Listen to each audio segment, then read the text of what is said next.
Hello, everybody, and welcome back to another episode of a new series that I am going to call Oscar Book Club, because I like it a little better than Oscar Preview, which I previously called it. The last video I made was very rambly, and so I'm going to try to be a little bit more to the point this time. And for the record, I am working on an Oscar prediction update, which should be done within the week, so you shouldn't have to wait too long. But for now, Conclave is a book by Robert Harris, which is going to be adapted this year into a film directed by Edward Berger, whose previous film, All Quiet on the Western Front, was the clear runner-up for Best Picture. So naturally, there's a lot of attention focusing on this new film. And Robert Harris has previously written books for An Officer and a Spy, or The Ghostwriter. So political thrillers, which Conclave definitely falls under, and his previous books, some of them have been adapted. These books have not exactly been Oscar juggernauts, although Ghostwriter was kind of in the conversation, but ultimately not really. Conclave, upon reading it, well, first of all, I guess I should just start with the book. How is Conclave as a book? And it's a good book. Comparing it to Nickel Boys, I do think Nickel Boys is the better book. Conclave works. So basically, the gist of this book, it takes place after the sudden death of the Pope, in which a group of cardinals, led by Cardinal Lamalai, are gathering together to try and elect a new Pope. And what should be a relatively simple procedure very quickly gets very, very complicated as secrets began to come out regarding the candidates and regarding the previous pope. So that's all I will say for now. This book is very, very different than Nickel Boys. It is a political thriller, and it is a... While I do generally recommend the book, and I do think there are aspects of it that are very well done, I should also mention that there are parts of it that do strain credibility just a little bit, in terms of, because it starts off relatively plausible, and it starts off going to great lengths about the procedure and how everything is to be done, and how carefully they are to uphold the traditions of the church, and it feels very realistic. And then as it goes on, there's just more and more stuff that happens in terms of there are conspiracies going around and everybody's got a secret, and it just kind of feels like too much. Like in real life, if this much happened during a conclave, it would be quite a big deal. And I know that like elections in America can, with presidential and stuff like that, can get intense, but this is kind of a lot. The idea that this would happen for the election of a pope. And I should mention that even though it's not a presidential election and the characters do try to make it different, there are very clear parallels that are being made. The fact that this book was published in 2016 and the movie is going to come out during an election year as well is sure to weigh on a lot of voters' minds as they consider it. And unlike Nickel Boys, which I said, oh, they'd have to really screw this one up for it to not be an awards contender, Conclave, I mean, I could see a world in which this is an Oscar flop. Chances are it's going to be a success, because Edward Berger's last film was a big success, and he's got real big talent on this one. Ralph Fiennes, Stanley Tucci, John Lithgow, and Isabella Rossellini. So these are obviously big, big names, and there are a lot of eyes on this for it to be an Oscar vehicle. That said, it's not impossible that this is a Future This Had Oscar Buzz episode. Again, the premise, it is a political thriller. And emphasis on the thriller part. While there's never any like gunfights or anything, there are, near the end, it does get more intense, and in terms of the secrets that are revealed and the conspiracies that are unlocked, it almost, but not quite, ventures into Da Vinci Code territory, which is why I do think that this movie can fail. However, in terms of why I think it could succeed, I do want to say, again, there are a lot of parallels to the presidential elections, which could really boost its chances in this time. Also, in terms of religion, I'm not a religious person. I'm just going to say that up front. I think that regardless of your relationship with religion, the book does a really interesting job at showing different sides of the conflict and how, even though the Catholic Church is largely very conservative, there also are more liberal voices who are fighting to be heard, and there are people who are on different sides of the aisle. There is one of the candidates, for example, is black and would make history as the first black pope, but also is very homophobic. And it does sort of ask the questions of, would it be a net win or a net loss if this person was to be made pope? We see people who are rich and who are more conservative, and then people who are more liberal, and it's not exactly a one-to-one of a U.S. presidential election, but people are going to be making comparisons, especially in an election year. And I think, I'm just going to say up right now, I think the way that the story ends is going to provoke a lot of conversation, considering certain issues that are happening in the world right now. That is all I will say. And I am actually going to save a little section at the very, very end of this video where I'm going to go into spoilers a little bit. So I'll let you know when that happens in case you want to click off. I would recommend reading this book if you are at all interested in political thrillers or dissecting religion and politics in an interesting way.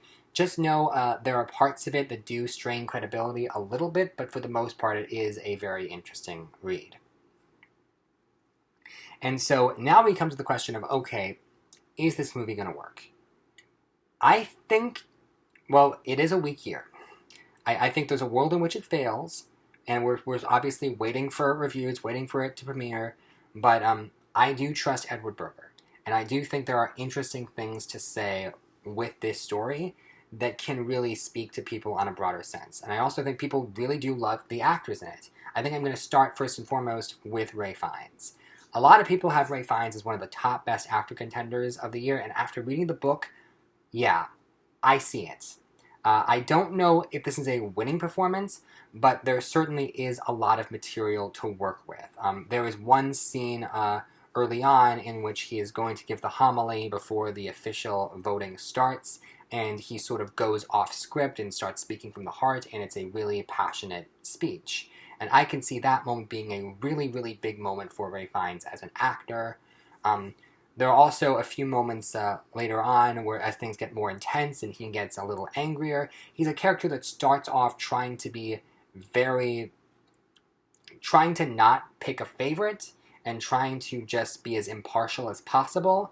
And that becomes harder and harder for him as the stakes get higher and higher. So there's definitely a lot to play with. It's definitely an interesting character.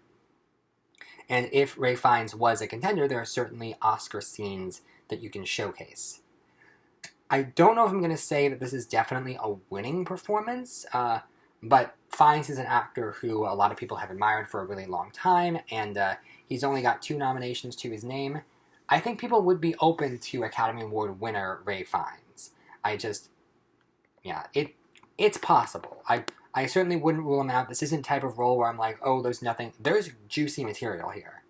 And I do think Fiennes is going to give a really great performance.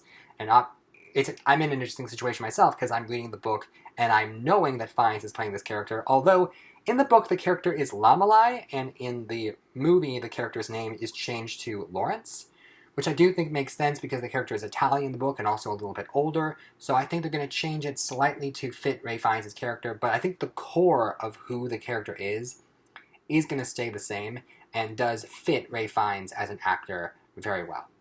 Someone who is trying to be professional and impartial and then eventually is getting really emotionally invested. I think that fits him as an actor. It's good casting. Now, turning our attention for a moment to the supporting actors in the film, we have Stanley Tucci as Cardinal Bellini and John Lithgow as Cardinal Tremblay. Now, this is, just looking at the book, this is going to be a pretty large ensemble. Maybe the movie's going to streamline it a little bit and focus more on these two because they are 2 very big names. The book, there is a character called Tedesco who is very important in the book, and we don't really see a casting for him yet. Lucien Massamati is playing the role of Cardinal Adeyemi, and that potentially could be an interesting role. I don't think he gets quite as much to do as Tremblay and Bellini, played by Tucci and Lithgow. And then there is one more character who I'm going to save till talking about until a little bit later. But looking at Tucci and Lithgow, when reading the book, I was sort of trying to figure out, okay, who has the more Oscar-y part? And I'm going to say for now it's Tucci. It's tricky because it is an ensemble, and every supporting character does get their moment to shine. Tucci is playing the closest ally of Cardinal Lamalai / Lawrence, whereas Lithgow is playing a more antagonistic character. So Lithgow does get certainly memorable antagonistic moments, especially in the latter half of the story. But Tucci also gets really strong moments of, this is what we have to do, we have to focus on the rules, and I can definitely see this being a great scene. They're both really, really well-respected actors, but I do think Tucci is a little bit more respected, and between the two of them, I would give the edge to Tucci. But now I want to turn my attention to Isabella Rossellini as Sister Agnes. So a lot of people do have Isabella Rossellini as a top contender. If I just check the Awards Expert app right here, the Community Predictions has her, I think, third place. I'm just waiting for it to load right now. But a lot of people have this performance ranked pretty high, and Isabella Rossellini is a very, very well-respected actress, of course, and the movie is a big deal. And I'm just going to tell you right off the bat, just based on what is in the book, this is not a great role. She has a few scenes, and they're memorable scenes, but I don't think she gets as much to do as most of the men in this story. And this is a story where it's in the Vatican, we're choosing between all of these men who could be Pope. Rossellini does have the biggest female role of the story, debatable, but as we'll talk about in a little bit, but it's not that big of a role. She gets a few select moments, and I can see the actress doing something nice with them, but it did surprise me that a name as big as Rossellini was cast in this part. Now, there is a world in which her role is slightly beefed up for the movie. I think that's very possible. There's also a role in which they change it just a little bit so that Rossellini gives more conviction. Even if she doesn't get as much to do, she's just such a memorable presence and people want to vote for her. But this would be almost like a Judi Dench in Belfast type nomination, where it's yeah, you're a legend, yeah, we like the movie, I guess we'll give you a nomination, but you're not really doing that much. It's not impossible, but I would be advised, if you're predicting this nomination, it might not happen. Okay, and I do want to say in terms of what else this can be nominated for, because adapted screenplay, definitely. Editing, cinematography, we really will have to wait and see, but if it's a lot of the same people who did the work for All Quiet, then we can expect it to show up. Score, likely. I would advise some people against production design and costume design because it is set in contemporary setting. It's all modern day. However, Two Popes did come remarkably close to a production design nomination when they built the Sistine Chapel. And obviously, this story will also build the Sistine Chapel, unless they can reuse the set from Two Popes. So that might get a little bit more attention if the movie is a top contender. That's all I'll say for now in terms of text. I think it is going to be a big play for the actors. Definitely SAG Ensemble. I expect this to make a play for a SAG Ensemble, given the weight of the actors' roles in it. And so that's really all there has to say. I do think there is a world in which this bombs, and I don't think it can win the picture. I think on its best day it's in the top 5, but you never know. I think regarding everything going on with the current election, I do think it's a very timely release, and there is a world where that really helps its chances, especially based on how certain people want to interpret the ending. And this is as good a time as any to officially jump into spoiler section, so if you haven't read the book, it's a good book. I recommend it. If you don't care about having the movie spoiled, I'm gonna spoil the movie right now. So thank you guys so much for watching. See you in the next video. See you in Oscar predictions. Bye. Okay, you're here for spoilers? Good. So as mentioned before, one character who has not been officially cast based on anything I've seen is the role of Cardinal Benitez. And Cardinal Benitez is the newest cardinal who was just ordained very, very shortly before the Pope's death, but is this new face in the Vatican that does gather enough support to, by the very end of the story, ultimately win the election and become Pope in a surprise. And it's not until the final few pages of the book that we find out this secret that Benitez is actually a trans man. Now, it's a little bit vague the way that they phrase this, because they don't officially, like, I'm not going to go into the specifics, but I'm just going to say it's done in a way that the role could conceivably, it's like Albert Nobbs, where the person has been living as a man, even if they'd never gotten, like, the surgery or anything. But this role could conceivably be played by a cisgender woman, or it could be played by a trans actor / non-binary actor. And as of right now, I don't know who's playing this role. And it's going to be, first of all, it obviously should be an unknown, because this reveal needs to be a surprise at the end of the story. But, yeah, if they cast a cisgender woman, that would be a little bit difficult, because if they wanted to campaign this person for award, they would undeniably have to give away the twist. So I do think chances are they're going to cast a transgender actor. And that could also be interesting because if that actor wants to campaign for awards, well, we already have Carlos Sofia Gascon and Emilia Perez, who could potentially make history as the first trans acting nominee. And then this person in this role, I don't know if they're in it enough. I do think Tucci and Lithgow are bigger names, that they probably would take votes away from this person. But still, they could be included in the SAG Ensemble slot. I do think they're going to have to be very, very careful, obviously, in casting the role and in how they make the character up to make sure that the audience doesn't figure it out. It's going to be a little bit more difficult to disguise this fact in a visual medium as opposed to text.